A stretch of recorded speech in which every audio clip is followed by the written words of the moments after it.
How you doing, guys? Thank you for coming back to Cobra TV. On today's show, we're going to talk about what could possibly be in the next update. Is it close? I really hope it is. We're going to talk about that and more on the inside.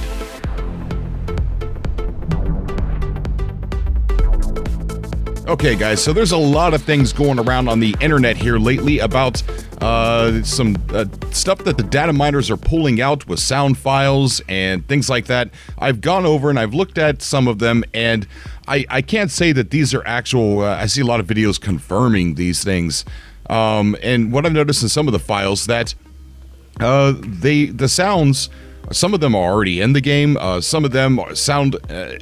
It's almost obvious that they were supposed to be in the game, but they never were used. So for an example, units depleted almost appear as if it was just overkill on the automated suit or automated computer voice or whatever, and they decided to not put certain things in because it was just a little bit overkill on the voice. But there are things that are new, and you could tell they're new because they some of the automated voice is talking about the vehicles, a new vehicle required, vehicle damage sustained, things like that. So you could tell that those are new. But again, those could be files for the vehicles that they decided not to use.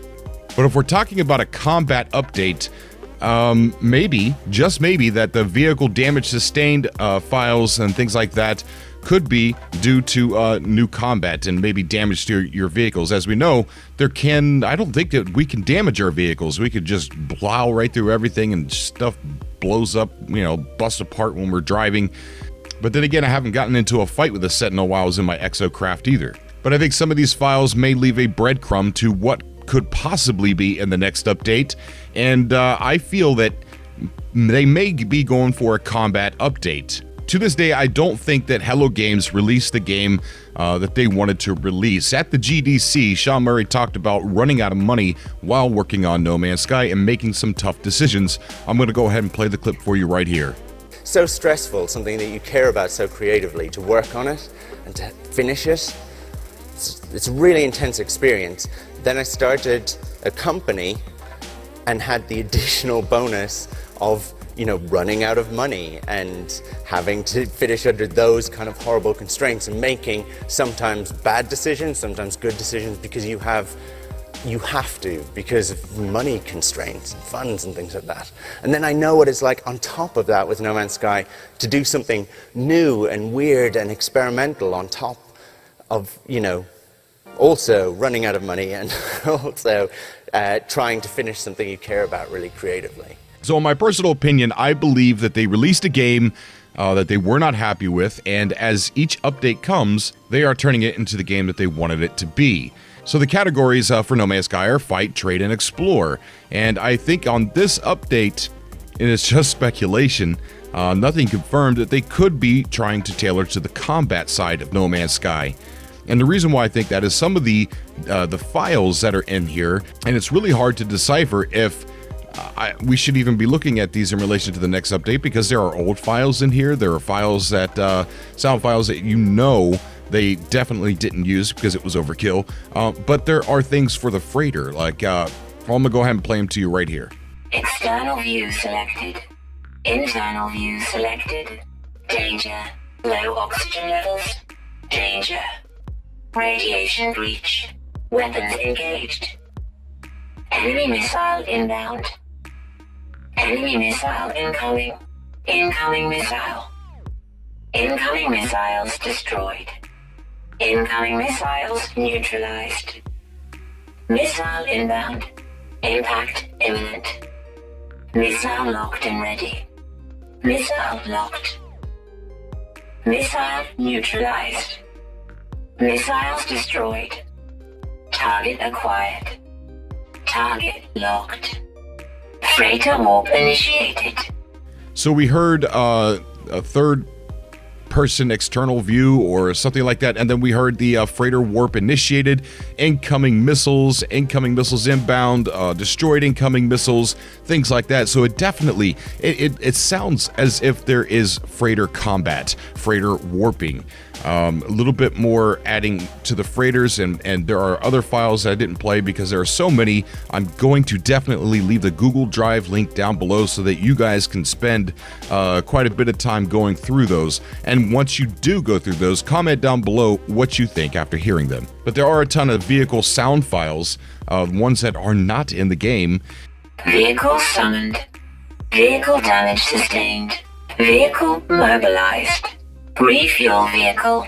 And then if you go over to artstation.com on Bolam's account there, he's posted very recently, about 2 months ago, he posted some concept art stuff we've seen before, but some of it's new. The vehicles, if you go over to, and I'll put them up on the screen here, the vehicles, they have to be new. And if you look down, there's some other models of the vehicles here that we definitely do not see in the game.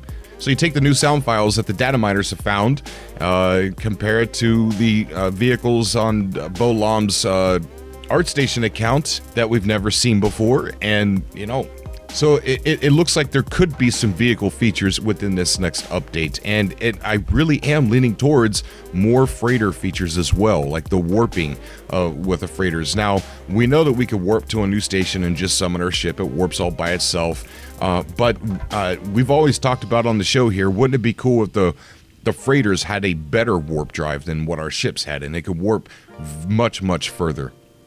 And it would be nice to park your ship in there, go up to the center console, and access the galactic map through some computer screen, and warp from there and go further than what we could go in our ship. And then also have these big freighter battles like you would see in Star Wars, and with the sound files, it really does seem like that. And I think the third-person view initiated and first-person view initiated might also have something to do with the freighters as well. If you're inside your freighter and you're getting attacked, maybe you can access the third-person view, so that way you could go outside of your freighter and still aim your missiles and protect your freighter with by taking out incoming missiles. So let me know what you guys think down below. I think it's the obvious direction that they would go in, to kind of give put a little bit more danger in the No Man's Sky universe and a little bit more action inside the No Man's Sky universe. They've got the beautiful planets. Speaking of the planets, here's something a little bit encouraging from the GDC talk about the terrain. When the Foundation update came out, we noticed a lot of the planets changed, a lot more variation. And as stated by Sean Murray right here, Hello Games is not done trying to improve on the terrain. And I'm going to go ahead and play that clip right now. But that's something that we're going to keep on doing, is actually continuing to work on this terrain. And it's something that people can't quite put their finger on. So with the Foundation update, something we kept hearing was that the game feels a little bit more epic, or that there's a different feel to it, and that is the terrain. I know because when our changes went in, everyone on the team started saying it. And it's hard to put your finger on exactly why, but you know that you're visiting more interesting places and things you haven't seen before. And that's something that we're going to keep doing, which is fun and scary and a very unique problem. Most people don't update their game and have every level change entirely in construct kind of thing. So very interesting and something awesome to look forward to in the future. I also want to state that I'm going to be picking a certain day of the week to upload Boundless. I've been playing Boundless for a few years, for a couple years, and I talked about it on the channel a while back, and I streamed it live on Twitch, and I kind of got laughed at because, I don't know, people weren't ready for it then, and the game has improved a lot, and I've had so much fun playing it, so that's what we're going to do. I want to add Boundless to the channel 1 day a week, only 1 day a week, and I'm going to assign a specific day for that to be uploaded, so that way it's uploaded on that day, and you know to either, if you want to look for, if you're looking out for it and you want to see it, you'll know when, and if you want to ignore it, you'll also know when as well. All right, let me know what you guys think, and I will meet you all down in the comments section. As always, I love you guys. Thank you so much for coming back and being here, and I will see you all in the next video. Until next time.